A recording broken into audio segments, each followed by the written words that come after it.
नमस्कार. महिलांसाठी रोजच्या वापरात उपयोगी पडतील अशा किचन टिप्स आज आपण पाहूया. 1. डोशाचे मिश्रण मिक्सरमध्ये वाटताना त्यात एक मध्यम आकाराचा कांदा चिरून टाका व अर्धी वाटी दुधामध्ये थोडे बेसन घालून त्यात मिसळा. नंतर हे पीठ आंबवण्यास ठेवा. यामुळे डोसा एकदम पातळ व कुरकुरीत होतो व तव्याला अजिबात चिकटत नाही. अशा पद्धतीने बनवलेले पेपर डोसा चवीला तर खूप अप्रतिम लागतो.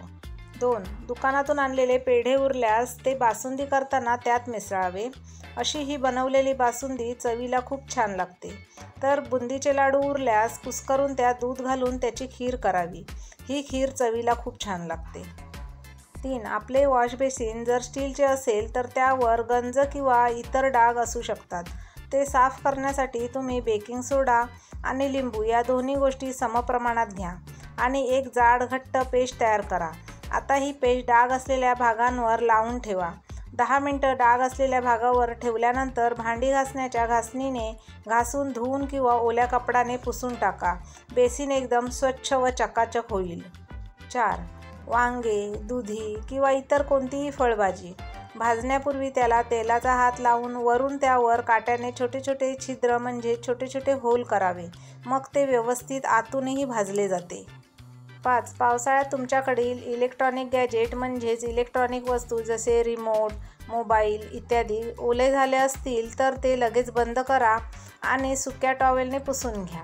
नंतर एका मोठ्या वाडग्यात तांदूळ घेऊन किमान 48 तासांसाठी हे गॅजेट त्यामध्ये ठेवा. त्यातील पूर्ण दमटपणा ओलसरपणा यामुळे शोषला जाईल आणि हा उपाय तुम्ही पावसाळ्यात मोबाईलमध्ये पाणी गेल्यावरही करू शकता. 6. शेंगदाणे लवकर सोलण्यासाठी भाजताना त्या दाण्यांना पाण्याचा हात लावा आणि मग भाजा. 7. पावसाळ्यात सुके खोबरे जास्त साठवून ठेवले तर बुरशी येते आणि खराब होते.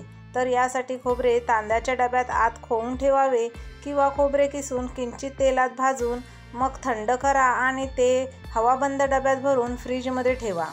बरेच दिवस टिकते. 8. दुधाचे गोड पदार्थ शिजवताना जायफळ व वेलची पावडर अगोदर घातल्यास दूध फाटते. यासाठी ते पदार्थ थंड झाल्यावर वेलची आणि जायफळ पावडर त्यामध्ये मिसळावी. 9. मोठ्या डोळ्यांची व हिरवीगार सीताफळे घ्यावीत. मोठ्या डोळ्यांच्या सीताफळात बिया कमी असतात व गर जास्त असतो. बारीक डोळ्यांच्या सीताफळात बिया जास्त असतात व गर कमी निघतो. सीताफळांचे डोळे जर काळवंडलेले असतील किंवा जास्त उकळलेले असतील तर ती सीताफळे शिळी व जास्त तयार झालेली असतात. देठाकडे काळी व बारीक तसेच किंचित काळ्या डोळ्यांची कच्ची सीताफळे न पिकता दळदळीत राहतात व खराब होतात. अशी सीताफळे घेऊ नका. 10. थंडीच्या दिवसांमध्ये दही लागण्यासाठी ते मातीच्या भांड्यात लावा व गॅसजवळ किंवा उबदार ठिकाणी ठेवा. 11. रात्री कडधान्य अथवा डाळ भिजत घालण्यासाठी विसरला तर ती लवकर भिजण्यासाठी गरम पाण्यात थोडा वेळ भिजत ठेवा. 12. बटाटे लवकर उकडण्यासाठी अगोदर 20 मिनिटे पाण्यात भिजत ठेवा किंवा बटाट्याचे 2 भाग करून ते उकडवा म्हणजे लवकर उकडतील. 13. लिंबाचा रस व्यवस्थित चांगला निघण्यासाठी लिंब काही मिनिटे कोमट पाण्यात बुडवून ठेवा. 14. साठवणीचा मसाला खराब होऊ नये यासाठी त्यामध्ये हिंगाचे खडे ठेवा. 15. पोट बिघडलेले असते तेव्हा आल्याचा व लिंबाचा रस एकत्र करून त्यात थोडे मीठ कालवून घ्या, बरे वाटेल. 16. भाजी फ्रीजमध्ये ठेवताना एक कोरडा स्पंजचा तुकडा त्याबरोबर ठेवा. 2-3 दिवसानंतर हा स्पंजचा तुकडा पिळा व त्यातील पाणी निघून काढा. पाणी निघून गेल्यावर भाजीच्या बॉक्समध्ये पुन्हा ठेवा म्हणजे भाज्या खराब होणार नाहीत. 17. मसुराची डाळ रात्रभर दुधात भिजवून ठेवा आणि सकाळी ती वाटून त्याचा लेप चेहऱ्यावर लावा. नियमितपणे याचा वापर केल्यास सावळा रंग उजळ होऊन चेहऱ्याची कांती उजळते. 18. ज्या फळांचा सीझन चालू आहे त्या फळांचा चेहऱ्यावर लेप देण्यासाठी वापर करा. त्वचेसाठी खूप फायदेशीर असतो कारण ते आर्थिकदृष्ट्या स्वस्त, अत्यंत विटॅमिनयुक्त आणि आर्द्रताकारक असते. फळांचा वाटून किंवा पिळून रस काढा व या रसाने विटॅमिन कमी होण्यापूर्वी शक्य तेवढे लवकर चेहऱ्याला लावा. थोडा वेळ तसेच ठेवा, नंतर धुवून घ्या. अशा फळांचा रस चेहऱ्यावर लावल्यामुळे चेहरा तजेलदार होतो. 19. पावभाजी करताना त्यामध्ये थोडे बीट किसून घाला म्हणजे पावभाजीला रंगही छान येतो आणि ती अधिक पौष्टिक बनते. 20. कपड्यांवर पडलेले ग्रीस किंवा वॉर्निशचे डाग टर्पेंटाईनने जातात. सायकल ऑइलचे डाग निलगिरी तेलाने निघतात.